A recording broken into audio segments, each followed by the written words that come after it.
Sans ambition, sans compétence, c'est un crime. Mesdames et messieurs, bonjour. Bienvenue dans cette grande émission, une émission d'actualité, et bien surtout plus pédagogique. Sur ce plateau aujourd'hui, je reçois pour vous certains cadres. Ils sont de la majorité, il y a, non, pas de la majorité, mais il y a un qui nous vient du camp de la patrie, l'autre de la nouvelle génération et l'autre est indépendant.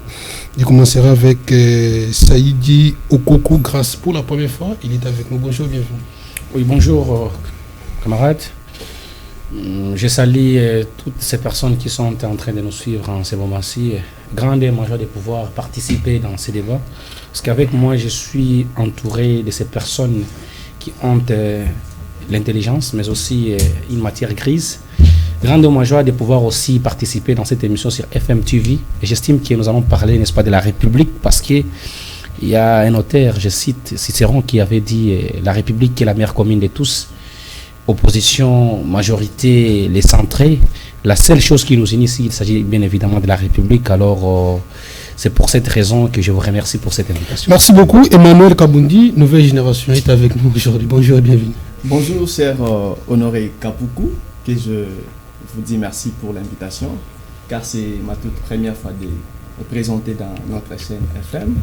Et je salue tous nos téléspectateurs qui sont derrière leur écran en train de nous suivre. Je suis là pour parler de la République. On parle de la République. Moustapha Tchibadi, c'est ça, oui? Oui, quand de la patrie est avec nous aujourd'hui. Bonjour et bienvenue. Merci beaucoup.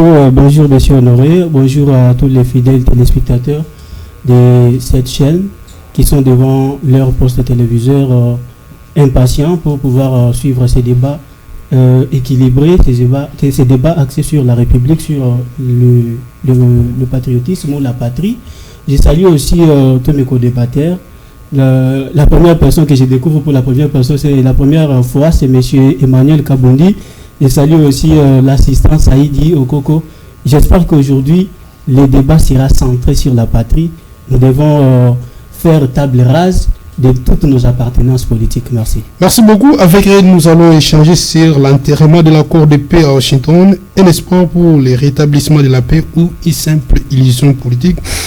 Les dialogues intercongolais, une nécessité pour l'accompagnement de cet accord ou simple calcul politique.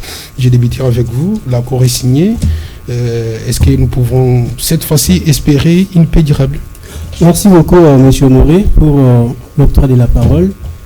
L'accord qui venait d'être entériné, parce qu'il faut le rappeler, l'accord a été déjà signé le 27 juin par le ministre des Affaires étrangères des deux États en conflit.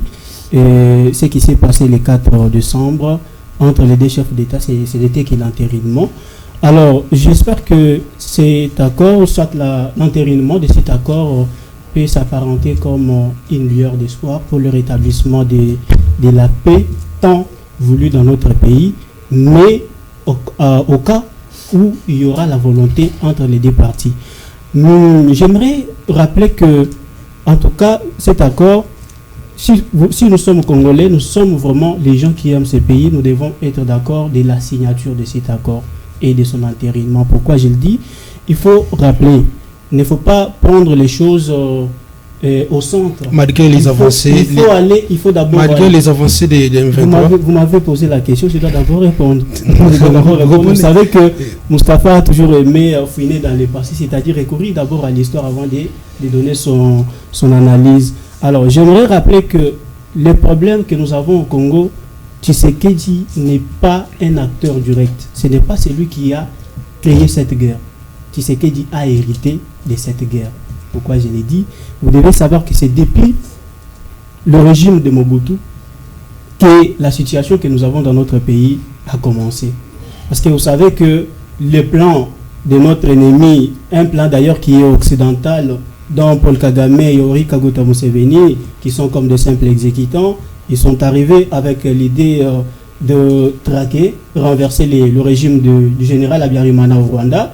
Alors, ils ne pouvaient pas s'arrêter là quand ils ont réussi leur mission, parce que l'objectif était d'arriver aussi aux Zaïre de l'époque, parce que vous savez très bien que les généraux, les marshals Mobutu, entretenait de très bonnes relations avec le général Abiyarimana. Alors, il devait arriver aussi au Congo, ou soit au Zaïre, renverser les régimes qui étaient là pour placer à la tête de notre pays quelqu'un de leur obédience qui pouvait nécessairement leur servir, leur permettre de voler tout ce qu'ils pouvaient sans être inquiétés.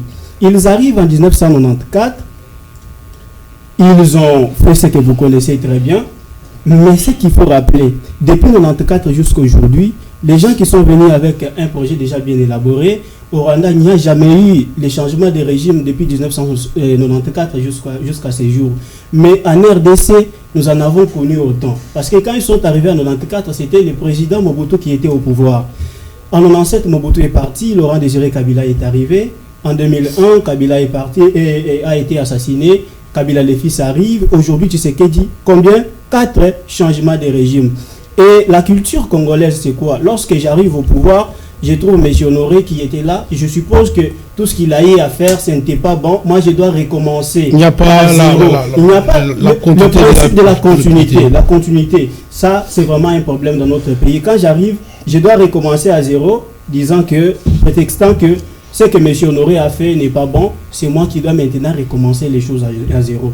Et vous devez comprendre, mais cela doit poser un sérieux problème au niveau d'abord de l'armée, parce que c'est l'armée d'abord qui est le cœur de la sécurité. La sécurisation de tout État, c'est d'abord son armée. Maintenant, c'est que j'étais en train de dire, au Rwanda, pendant tout ce temps, quelqu'un qui est venu déjà avec un projet bien élaboré, il est en train de se préparer sur le plan militaire, sur le plan économique, et ainsi de suite. Mais chez vous, il y a eu autant de changements de régime, pas d'ailleurs de manière ordonnée, mais de manière désordonnée. Voyez-vous, de manière désordonnée. Mais quand même, Kabila, tu sais qu'il y a eu passation du pouvoir. Je n'en disconviens pas. Sur 4 régimes, vous parlez d'une passation de pouvoir. Vous comprenez qu'il y a un déséquilibre. Alors, dans notre armée, c'est depuis 1990 qu'il y a eu le recrutement.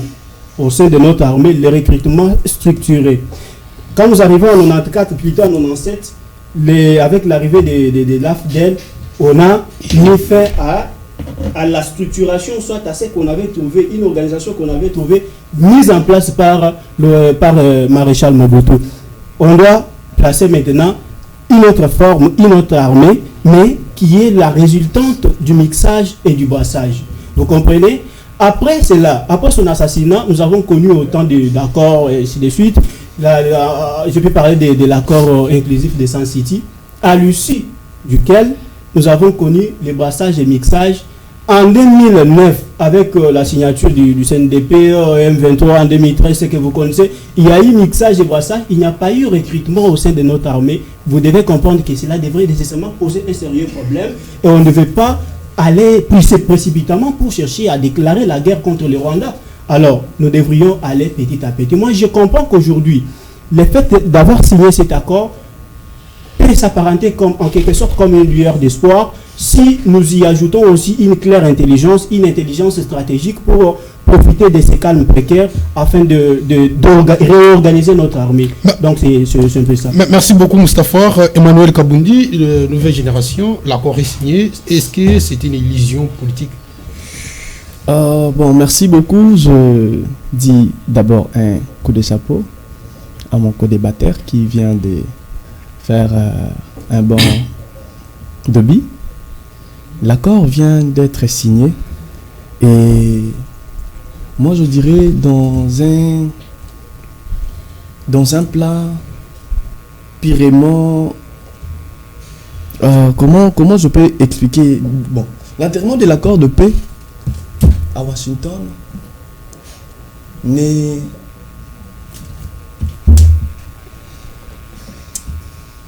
dépend pas de l'Amérique. Vous allez comprendre ce que je veux dire.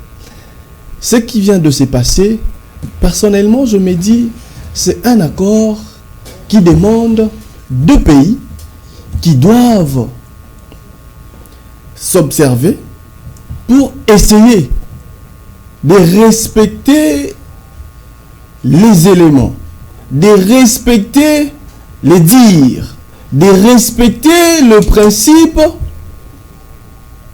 qui leur unissent dans cet accord. Au cas contraire de signation de l'accord, je vous dis, ça ne va pas nous amener à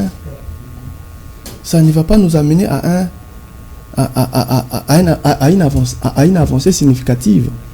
Pourquoi? Parce que déjà nous voyons côté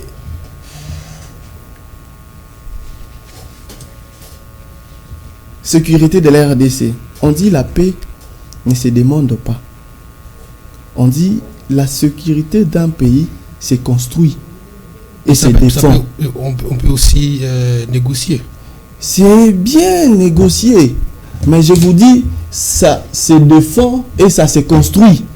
Ça se construit comment? On ne peut pas attendre à 100% un accord. On veut dire que dans un accord, on ne gagne pas à 100%. Un accord, on ne peut jamais gagner à 100%. La RDC est là. Ils doivent maintenant, avec nos acteurs locaux, se dire en face, nous venons de signer un accord, mais nous ne devons pas rester bras croisés parce que la grande puissance est là, les États-Unis. La grande puissance est là comme les États-Unis d'Amérique. Ne va pas demander à ce que le Rwanda puisse arrêter ou soit aller de ne pas aller voir. Mais c'est ce qu'il est dit dans l'accord. Mais mon frère, Honoré, c'est un accord qui s'est fait entre nous les hommes. Les corps, on dit, c'est quelque chose qu'on ne trouve pas son intérêt. On fait quoi? Ce n'est pas le oui et amen. Donc nous observons, moi je me dis oui, c'est une avancée significative sur le plan diplomatique. Personnellement, c'est une avancée significative sur le plan diplomatique. Mais cela dépend maintenant, comme je viens de le dire, des deux pays. La RDC, de l'autre côté, le Rwanda. Et maintenant, dans ça, si la RDC ne voit pas le risque qui est devant lui, il va perdre devant cet accord. Et qu'est-ce qu'il faut faire? Les acteurs congolais doivent se réunir, doivent se dire des vérités en face. Là, vous faites allusion au dialogue. Oui, disons un peu le dialogue intercongolais. Eh bien, si cela est fait de bonnes bases et non des partisans politiques. Merci beaucoup. Saïdi, vous venez de suivre le co-débatteur. Quelle est votre lecture? Vous avez 4 minutes. Merci beaucoup pour l'octroi de la parole, cher Honoré. D'ailleurs, j'apprécie les allocutions de mes prédécesseurs, parce qu'ils ont été pertinents. Le problème ici, d'abord, est que je dois rappeler quelque chose à mon ami Mustapha, il est politologue comme moi. Il doit reconnaître qu'il y a un principe des relations internationales qui dit, entre les États, il n'existe ni d'amis, ni d'ennemis. Ce qui compte, ce sont les intérêts. C'est pour cette raison, même il y a un dicton des sciences politiques qui dit, la seule façon de détruire son adversaire politique est de l'accompagner à l'œuvre de sa propre destruction. Cher Mustapha, ce n'est pas moi qui peux normalement vous poser des questions, parce que les journalistes sont là, vous aviez affirmé et infirmé même que l'accord en question, c'est une bonne chose, mais il nous manquera peut-être de la volonté politique. Depuis la nuit des temps, il y a déjà eu combien d'accords signés entre la République démocratique du Congo et le Rwanda? C'est la première question. Ensemble avec moi, vous allez comprendre qu'il y a beaucoup d'accords qui ont déjà été signés entre nous et le Rwanda, mais le problème, c'est la concrétisation. Et donc, si nous faisons le syllogisme informel par rapport à la volonté que mon ami Mustapha avait illustrée, vous allez voir que cette volonté nous a toujours manqué. Raison pour laquelle, dans le cadre de la communication politique, c'est un cours qu'il avait appris, je crois bien en L des sciences politiques, l'expression faciale. Lorsque vous allez voir M. Félix Tshisekedi et Kagame, lorsqu'ils étaient en train, n'est-ce pas, de pouvoir, même pour se saluer, c'était difficile. Donald Trump et Paul Kagame, en train d'afficher l'accord, Félix n'a pas voulu l'afficher. Et lorsqu'ils ont fermé l'accord, lui a affiché. Il a appris les cours de communication politique. Il a compris ce que cela veut dire. Pour se tenir les mains, les deux présidents ne l'ont pas fait. Or, en République démocratique du Congo, nous avons 4 institutions politiques, dont la première, c'est l'institution président de la République.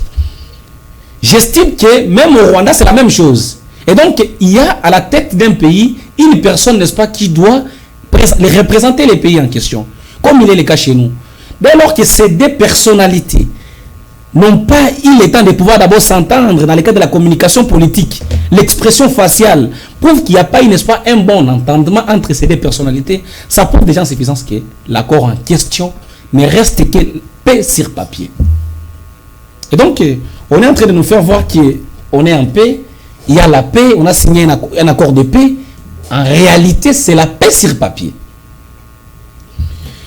J'ai beaucoup aimé lorsque mon ami Moustapha a parlé du président Félix Tshisekedi. Il a dit qu'il a retrouvé les pays déjà en guerre. Mais ça, c'est ibesque, mon ami. Là, vous voulez maintenant assassiner la science.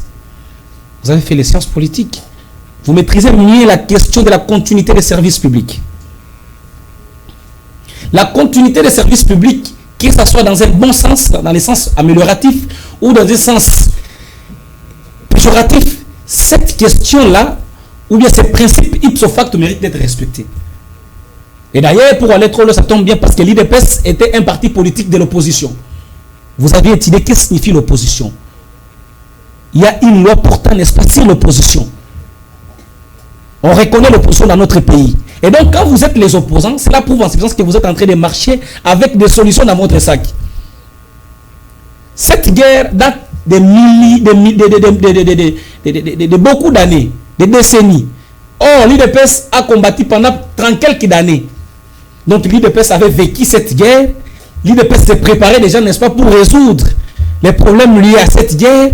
Et aujourd'hui, vous venez encore nous remettre la question pour dire que non, Kabila était là, il y avait la guerre, l'IDPS a retrouvé la guerre. Non.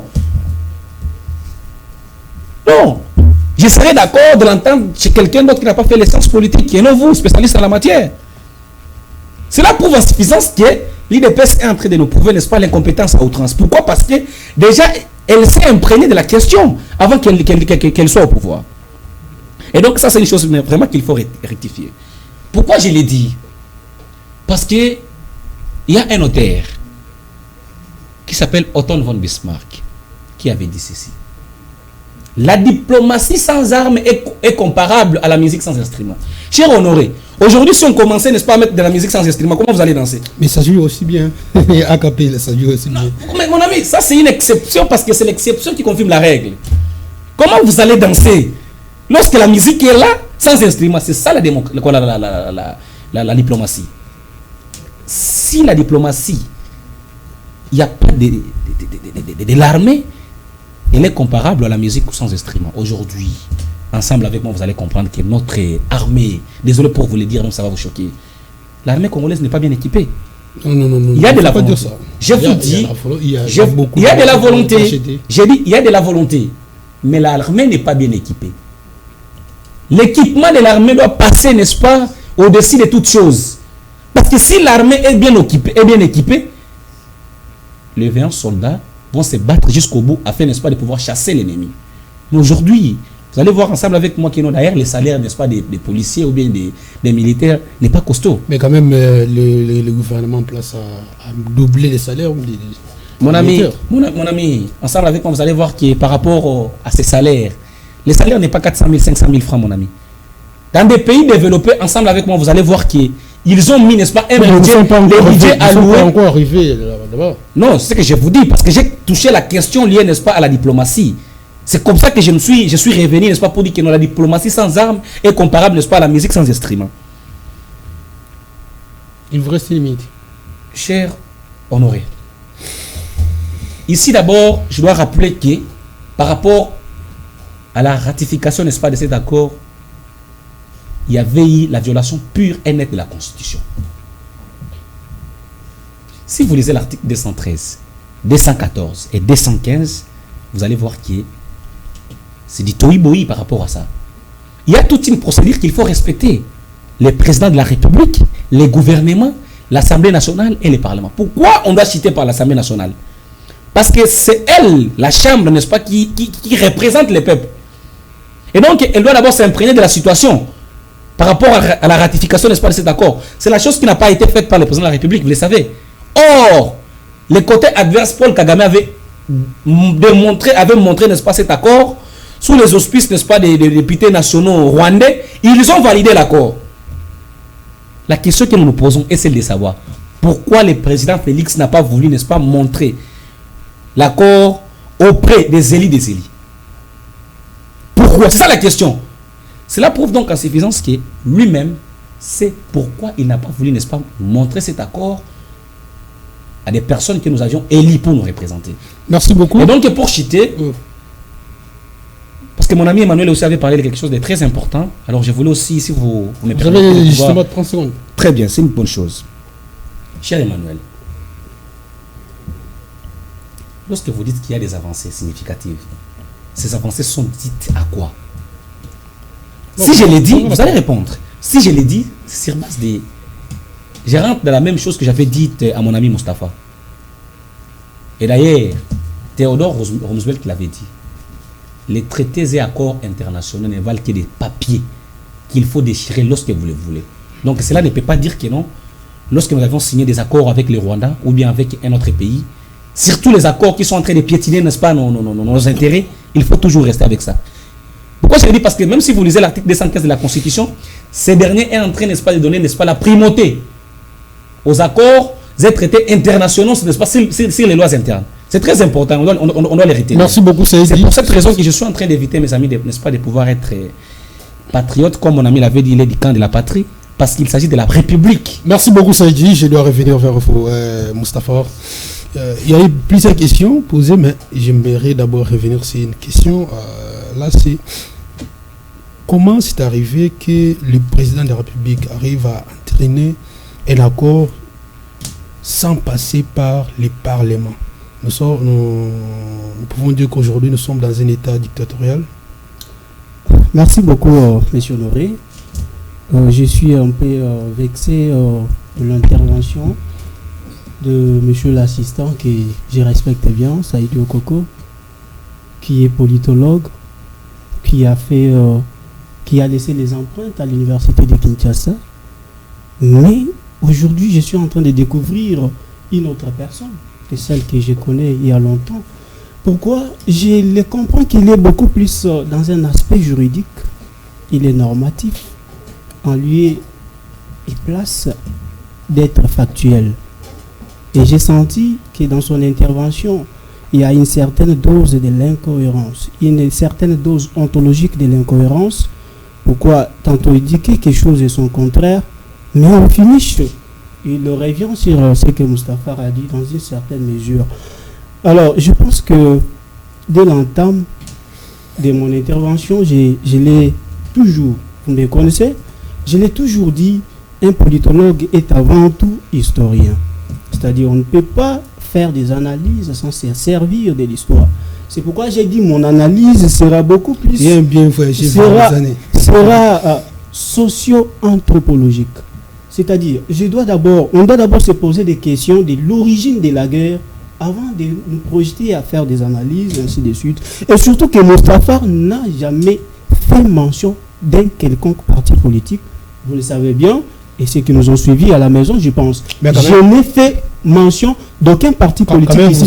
Je n'aimerais pas que le débat soit personnalisé, ni encore moins. Quand même, vous êtes du camp de la patrie. Non, je suis... Vous connaissez que le camp de la patrie, quand je parle du camp de la patrie, vous savez que je suis coordonnateur du mouvement citoyen Vigilance Patriotique. Vous le savez très bien. Alors, c'est quoi la patrie et quand est-ce qu'il faut faire des analyses qui vont dans un sens ou dans un autre? Pourquoi j'avais donné d'abord d'histoire avant de me projeter dans mon analyse? Ce qu'il dit, c'est normal. Je n'en disconviens pas. En relation internationale, il n'y a pas d'amitié, il n'y a que des intérêts qui comptent. Mais vous devez savoir que ces intérêts qui comptent, il y a d'une part du rapport des forces qui interviennent aussi dans ce sens. Lorsque vous êtes fort, vous allez l'emporter, vous allez gagner. Mais lorsque vous êtes faible, vous n'allez pas emporter, vous allez perdre. Pourquoi je l'ai dit? Nous devons reconnaître. Nous devons reconnaître, et la population qui nous suit à la maison a besoin de tirer une conclusion à la fin de ces débats. C'est ça ce que nous voulons. Je suis devant un spécialiste en sciences politiques, devant mon ami Emmanuel, que je découvre pour la première fois. Mais faisons un effort que les débats soient beaucoup plus pédagogiques, comme vous l'aviez dit, pour que la population peut-être qui était ignorante de la vraie réalité de la situation. Voilà, merci beaucoup. Je dis ceci. Il parle des intérêts qui comptent dans les relations internationales. Vous devez le savoir. Pourquoi j'ai donné l'exemple de l'histoire? L'exemple qui vient au Rwanda, il n'y a pas eu changement de régime, mais chez nous, il y en a eu autant. Paul Kagame, depuis tous ces jours, qui pouvait faire face devant Paul Kagame dans notre pays, vous le savez bien. Et vous devez savoir que Rwanda ne représente rien devant la RDC. Rwanda, c'est un tout petit pays. Mais posez-vous la question de comment ce monsieur peut-il tenir devant nous? Comment il peut y avoir des résolutions, des rapports au niveau international? Paul Kagame s'y oppose pour dire qu'il est un commandité. C'est un enfant qui bénéficie d'un mandat. Va faire ça, faire ça, faire ça. Il est venu faire ce qu'on lui avait recommandé. Et le problème, depuis tout ce temps, nous ne sommes pas agressés par le Rwanda, nous sommes agressés par les grandes puissances. Nous sommes agressés par les mêmes États-Unis d'Amérique, nous sommes agressés par la France et d'autres pays qui suivent derrière. Alors, aujourd'hui, c'est réveiller un des 4 matins, dire que non, nous allons faire face à Paul Kagame. Mais vous voulez quelque chose de son contraire. Il a fait mention de l'armée, une armée qui n'était pas structurée, une armée qui était infiltrée, vous le savez. Parce que de tous les accords auxquels il fait allusion, quand vous signez des accords avec des groupes rebelles, ils vont vous imposer qu'ils puissent intégrer leurs éléments. À ne pas ignorer qu'il y a eu aussi l'accord de 2002 entre Joseph Kabila et... J'en arrive là. Et Paul Kagame. Il faut savoir que hier, Paul Kagame, qu'est-ce qu'il disait? La situation congolaise, le problème du Congo est congolo-congolais. C'est-à-dire, il n'en est pour rien. Ce qui se passe au Congo, c'est une situation entre Congolais. Ça ne peut pas concerner les Rwandais. C'est ce qu'il disait.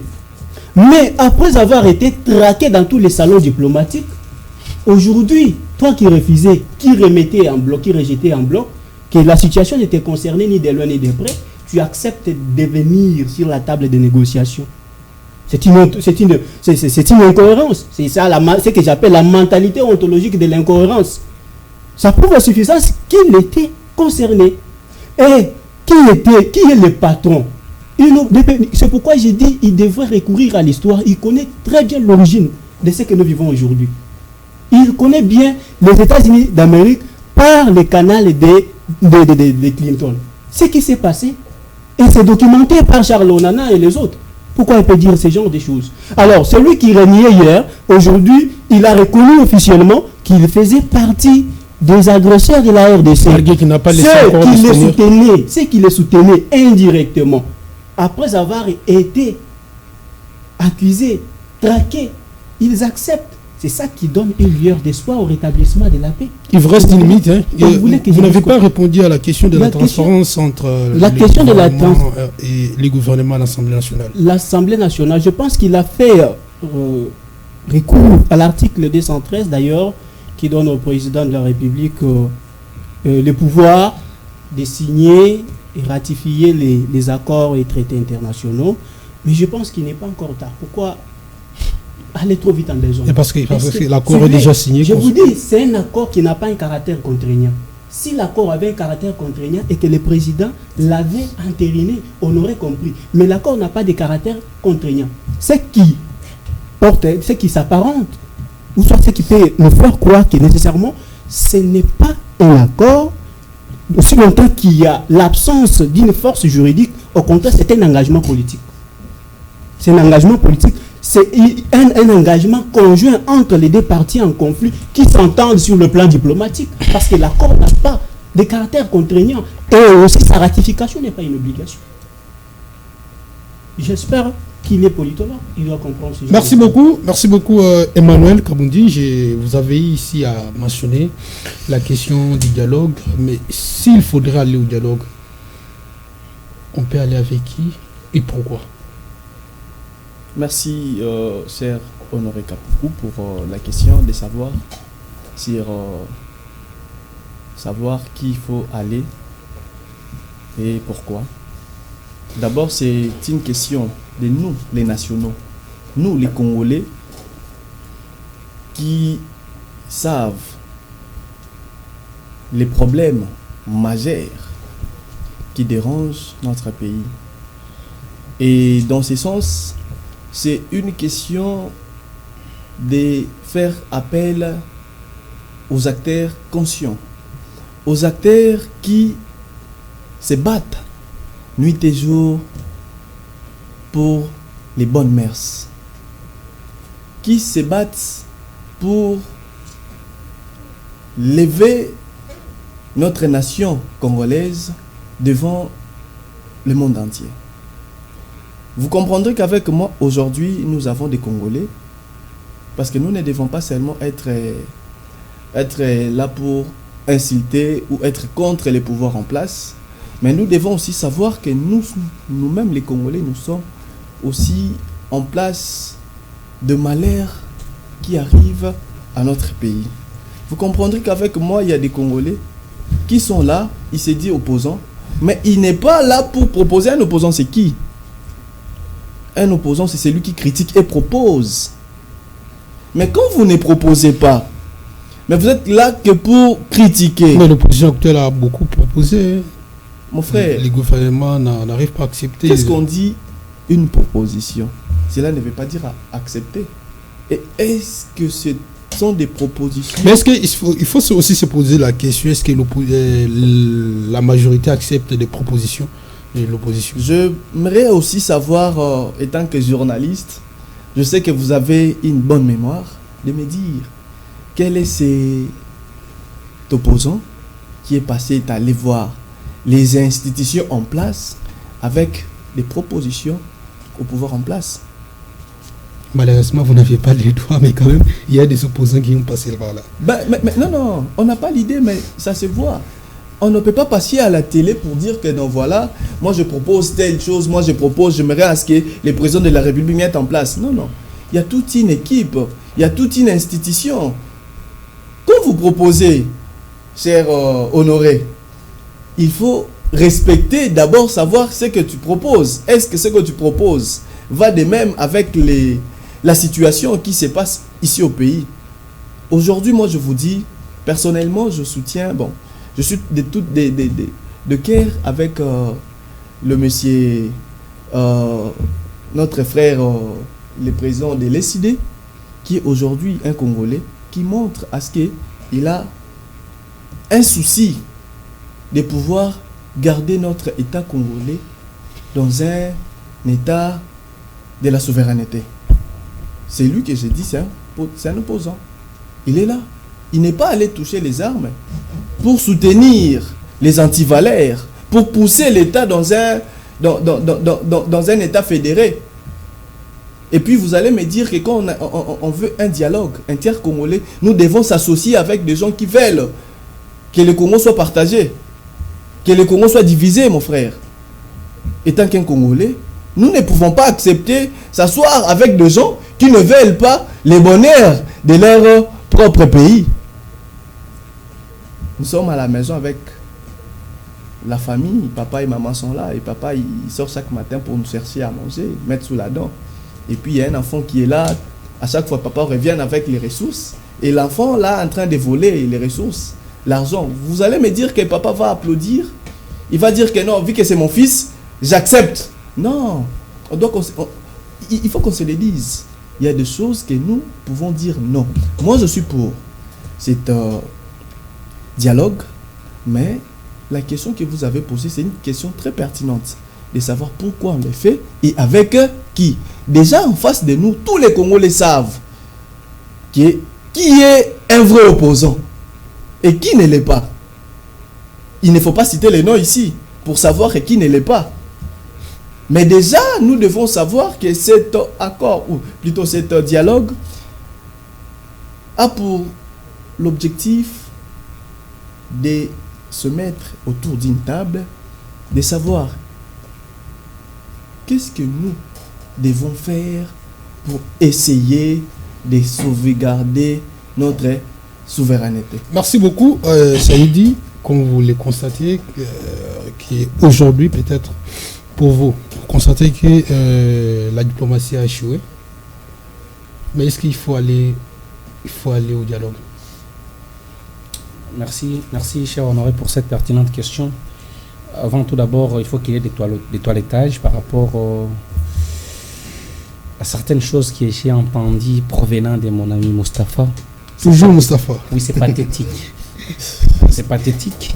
Pourquoi? Parce que Mustapha, c'est quelqu'un qui a fait de belles études en sciences politiques. Comme l'avait dit Platon, ce sont des sciences éminentes, prestigieuses.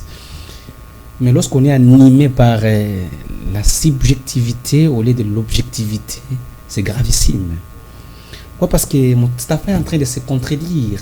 Il a une mémoire tenace, ça c'est ce qu'on appelle l'oxymore. Une chose est son contraire. Mustapha a fait qualifier le Rwanda comme un petit pays. Mais je dois lui dire, en géopolitique, la grandeur d'un pays ne se mesure pas par rapport à sa taille. C'est par rapport à sa manière ou sa façon d'imposer le respect. C'est un objectif aujourd'hui. Entre nous et le Rwanda, n'est-ce pas? Quel est le pays qui est valéré sur le plan international? Si vous avez le passeport rwandais aujourd'hui, vous les présentez aux ambassades, dans certaines ambassades internationales, etc. On prendra les passeports rwandais au détriment du passeport congolais. C'est ça la grandeur d'un pays en géopolitique. Avez-vous des exemples? Il est politologue, bien sûr que oui. Il est politologue, il comprend ce que j'ai dit. Ça, c'est en géopolitique. Parce que ici, il ne s'agit pas d'abord de parler comme des Congolais lambda. Ceux-là qui nous suivent doivent en profiter par rapport aux analyses que nous sommes en train de faire ici. Et donc, ça, c'est un débat terre à terre. Quand il qualifie les Rwandais d'un petit pays par rapport à sa grandeur, c'est un politologue. Il devrait d'abord s'imprégner, n'est-ce pas, de la question liée à la géopolitique. Vous êtes venu défendre les Rwandais? Non, jamais. Je ne peux pas défendre les Rwandais. Moi, je suis un Congolais. Les pères et des mères, d'ailleurs, un vrai patriote. J'aime la RDC, j'aimerais pour ce pays. Donc, c'est une façon de lui dire que nous devons alors nous mesurer avec les Rwandais sur cette question par rapport au rapport de force que nous devons, n'est-ce pas, manifester sur le terrain. Il y a mille et une stratégies qu'il faut faire pour, n'est-ce pas, avoir cette confiance sur le plan international. Alors, j'ai encore entendu mon ami Mustapha dire ici que, agressé par les États-Unis, il a apprécié, n'est-ce pas, l'accord. Mais il dit encore que non, les États-Unis d'Amérique sont les hypocrites, etc. Mais vous ne voyez pas que non, c'est l'oxymore. Il a dit une chose et son contraire. Or, il devrait d'abord commencer, n'est-ce pas, par critiquer l'hypocrisie des États-Unis. Ici, il doit comprendre quelque chose. Il y a des notions. La notion liée au communisme, mais aussi la notion liée au capitalisme. Les États-Unis sont des capitalistes. Et moi, j'ajoute encore une dose, les capitalistes sauvages. Et donc, les Américains ne peuvent jamais venir nous aider. Même lui-même Trump, comme il est là. Il ne peut jamais appeler le Rwanda. Il ne peut jamais appeler le président Tshisekedi. Asseyez-vous pour nous donner, n'est-ce pas, quelques conseils. Et d'ailleurs, et même les États-Unis, n'est-ce pas, n'ont pas un bel exemple à nous donner parce qu'ils ont commis des crimes. Et Trump ne peut jamais venir en Afrique pour rien sans pour autant qu'il y ait, n'est-ce pas, les intérêts. Par rapport à quoi j'ai dit cela, mon ami Honoré? Les côtes miniers, au départ, étaient surveillées par les Chinois. Parce que nous sommes, la géopolitique nous montre qu'il y a maintenant des camps. Il y a certains qui pensent qu'il y a maintenant 3 camps. Vous voyez? Moi, je pense qu'il y a des camps. En l'occurrence, l'ex-IRSS, aujourd'hui, il y a la Russie, avec l'air bloc, n'est-ce pas? Accompagné des Chinois, et la Corée du Nord, la Russie, etc. Mais aussi les Américains, etc. Ça, c'est vrai. Il y a encore un camp qui vient de s'ajouter comme les BRICS. Je n'en disconviens pas. C'est pour cette raison que chaque camp maintenant veut gagner, n'est-ce pas, de la confiance provenant des pays africains. Comme il s'agit du cas, n'est-ce pas, de la République démocratique du Congo et du Rwanda. C'est pour cette raison que tu vois toutes les manœuvres qui est en train, n'est-ce pas, d'illustrer Trump pour nous appeler, pour qu'il possède, n'est-ce pas, qu'il possède ce qu'on appelle les prix Nobel de la paix entre la République démocratique du Congo et le Rwanda, etc. Et donc, mon ami Mustapha doit d'abord reconnaître que les États-Unis d'Amérique ne peuvent jamais venir en Afrique pour rien, sans pour autant qu'il y ait des intérêts. Parce qu'ils sont ce qu'on appelle les capitalistes sauvages. Ils n'ont jamais aimé l'Afrique. Ils peuvent vous donner du thé, accompagné du lait, et ils soutirent du lait sans pour autant que vous le sachiez. Revenez à la question parce qu'on fait court. Alors, par rapport à cette question, La question était laquelle d'ailleurs? La question des dialogues, est-ce qu'il faut aller au dialogue? Écoutez, cher Honoré, ici, je vous avais dit dès le départ qu'il y a 1001 accords qui ont été signés pour cesser les faits. Quels sont les résultats escomptés? Qu'est-ce que vous proposez? C'est pour cette raison que je suis en train de proposer. Avant qu'un sorcier, un dicton de chez nous qui dit, avant qu'un sorcier ne vienne vous ensorceler chez vous, il faut qu'il y ait d'abord fils maison. Par rapport à tout ce qui se passe à l'est du pays là-bas, on ne peut pas nous contredire. Que ce soit Nanga, même s'il avait accepté, n'est-ce pas, de pouvoir mener la lutte armée, etc., que ce soit Kabila, on est en train de remettre en question leurs actes. Nous sommes contre. Mais ici, d'abord, il s'agit de la République.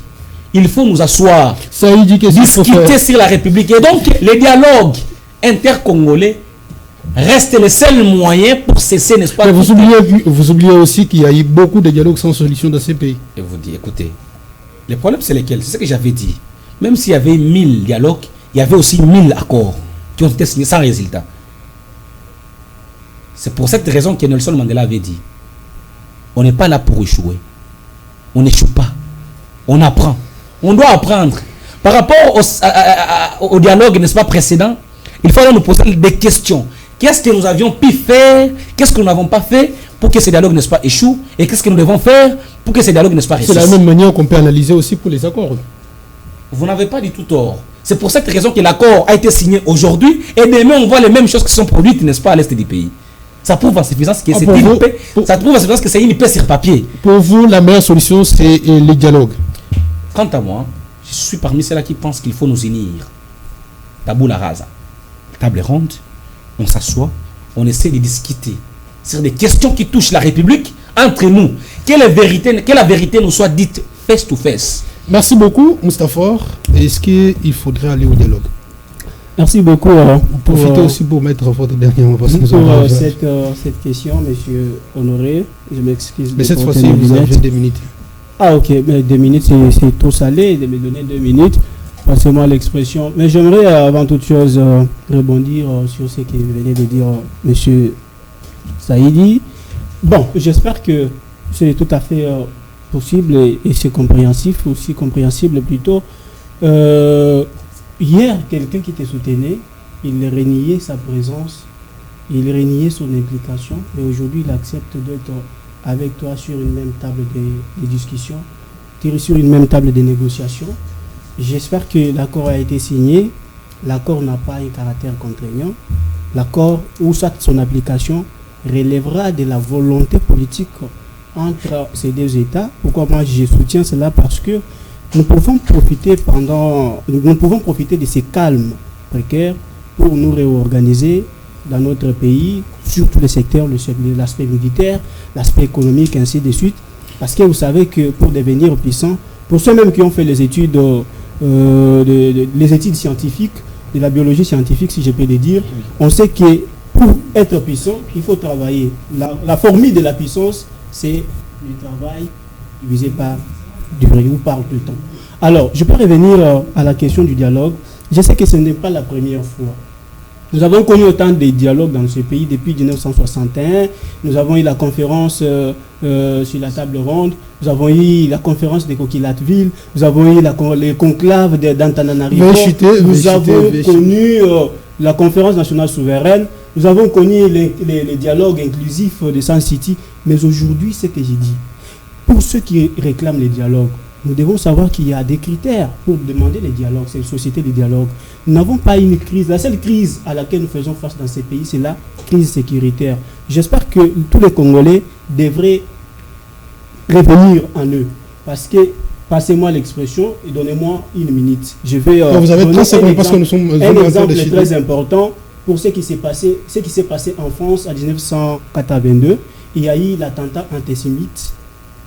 Le président français à l'époque, François Mitterrand, a lancé un appel à l'unité, à la solidarité. Toutes les couches sociales avaient adhéré à cet appel. Nous aussi, nos 2 villes ont été occupées. Le 30, Monsieur le Président a fait un message lançant un appel à tous les opposants afin d'adhérer à l'unité nationale, soit à la solidarité. Je pense qu'au stade actuel, il est question que nous puissions d'abord nous poser des questions fondamentales. Pas seulement les dialogues, parce que les dialogues, c'est le partage. Et quand il n'y aura pas ce partage-là égal, il y aura toujours des frustrations. Les gens vont revenir toujours à la rébellion. Merci beaucoup. Alors, il est question que l'on se pose des questions fondamentales, même faire un programme à long terme pour que nous puissions développer notre pays. Merci beaucoup, Moustapha. Saïdi, vous avez 30 secondes. Merci. 30 secondes sont paix. Alors, bon, je vais... D'accord, merci. D'abord, je vais rebondir par rapport à ce que Moustapha a dit. Parce que, pourquoi Moustapha? Apparemment, Moustapha, je n'arrive pas à comprendre, mon ami, aujourd'hui, il a perdu son sens, n'est-ce pas, du patriotisme. Lorsqu'il dit que les accords n'ont pas un caractère contraignant, c'est un crime contre la science. Cet accord n'a pas un caractère contraignant. Tous les accords, même cet accord, je dis bien tous les accords de manière générale, j'inclus même cet accord, il a un caractère contraignant, obligatoire. Pourquoi? Parce que si vous lisez même l'article, n'est-ce pas, 215, on n'a pas fait l'exception. On a parlé des accords, des traités internationaux qui sont même au-dessus de la Constitution. En droit constitutionnel, Moustapha... Vous n'avez pas lu cet accord. S'il vous plaît. Merci. Je l'ai lu, j'ai même les appels au téléphone. Donc, ensemble avec moi, vous allez comprendre que Moustapha est animé par un sentiment subjectif au lieu d'être objectif. Merci. C'est cette raison que je suis en train de vous dire. Et j'interpelle d'ailleurs tous les Congolais des pouvoirs. S'unir contre une seule personne, contre une seule chose. Cette personne et cette chose, c'est l'État congolais. Merci beaucoup. Pourquoi? Parce que Emmanuel, les hommes passent et les institutions. Emmanuel, vous avez 30 secondes, on termine l'émission. Oui, merci beaucoup. J'ai suivi mon très cher frère qui est à ma gauche, qui parle de Donald Trump comme un capitaliste, aussi en train de chercher ses intérêts. Oui, on dit entre les États, il n'y a pas d'amitié, il n'y a que les intérêts qui prônent. C'est tout à fait normal. Si les États-Unis sont là, c'est pas pour nous dire ce que nous devons faire, la RDC, ou soit imposer ses besoins, ou soit vouloir demander au Rwanda de faire ce qu'ils ont besoin de faire. Non, non. Mais si la grande puissance est là, entre nous, c'est pour essayer de faire respecter l'accord dans son entièreté. Merci beaucoup. Ça a été un plaisir de vous recevoir sur ce plateau. C'est par ici que nous mettons un point final. Retrouvons-nous très prochainement. Ciao.